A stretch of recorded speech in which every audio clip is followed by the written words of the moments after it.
waje kuduturira igitambo cy'Ukaristiya, mumfashe tumushimire kuko waje kudufasha kugira ngo twinjire mu gihe kidasanzwe hagatifu.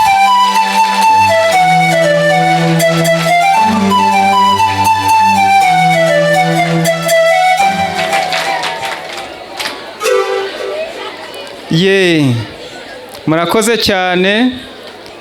Ntabwo nzi umuyobozi w'ishuri niba hari icyo ari bivuga, ariko ni byiza ko yigira hino. Uko bimeze kose kuri uyu munsi ntabwo yabura icyo yabivugaho. Nyuma yaho turaza kumva na padiri mukuru nawe uko yababonye.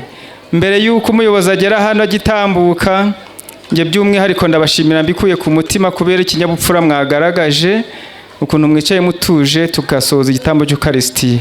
Mumfashe nanjye muntize amashi mbashimire.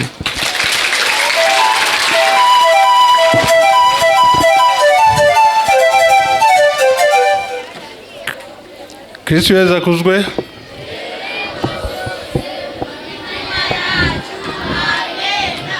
Nanjye nta magambo menshi mfite yo kuvuga. Amagambo mfite nayo gushimira padiri wacu mukuru wigomwe uyu mwanya akaza kutwinjiza mu gihe cy'igisibo. Nabasaba amashi mukantiza ayanjye n'udushi, hanyuma dushimire padiri wacu.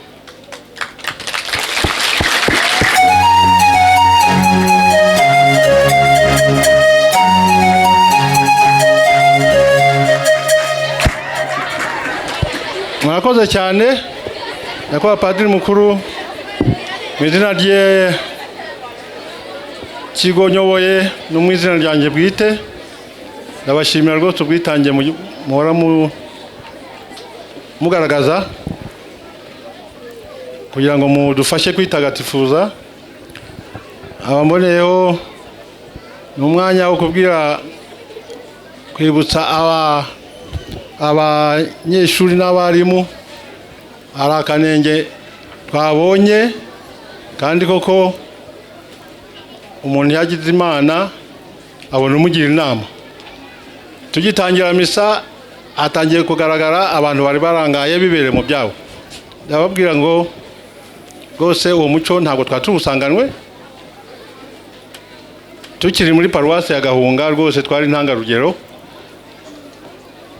baranabidushimiraga muri discipline. Uyu munsi kugira ngo nta ntwari katanyaruka, padiri mukuru tubasabye imbabazi, ntabwo bizongera. Ni intambwe rwose idasubira inyuma.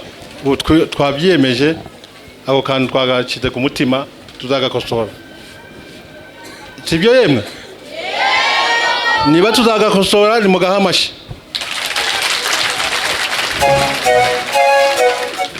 Murakoze cyane rero.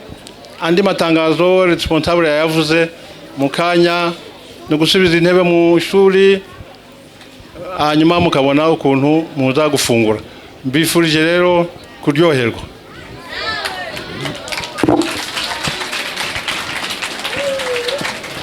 Murakoze cyane direct.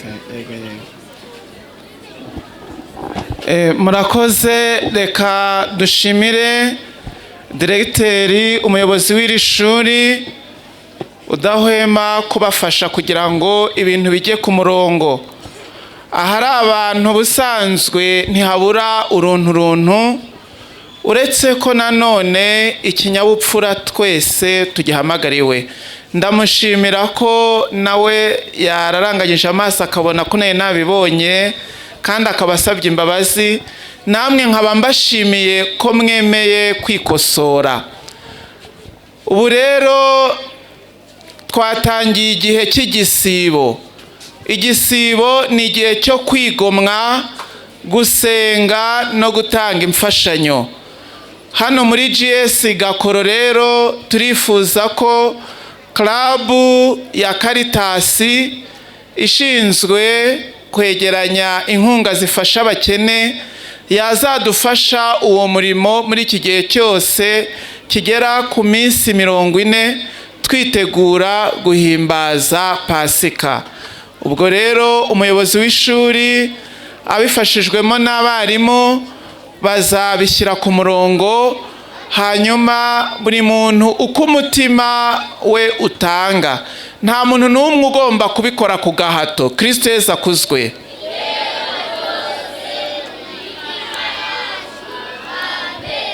Gufasha abababaye n'abakene ntawe ubikora ku ngufu cyangwa ku gahato. Ni uko umutimanama wawe ukubwiriza kugira neza, kandi neza jya ugira neza wigendere, ineza uyisanga imbere. Ni ngombwa rero gufasha. Ubwo muri ubwo buryo bwa Caritas twizeye ko hano muri JS Gakoro namwe hari ikizagaragara, ndetse kigahera hagati muri mwebwe, kuko harimo n'abandi bana badafite amakayi, badafite amakaramu, ariko nidukusanya tukagira igifatika kigaragara, n'abo ngabo tuzashobora kubagurira amakayi n'amakaramu. Kristo Yesu akuzwe.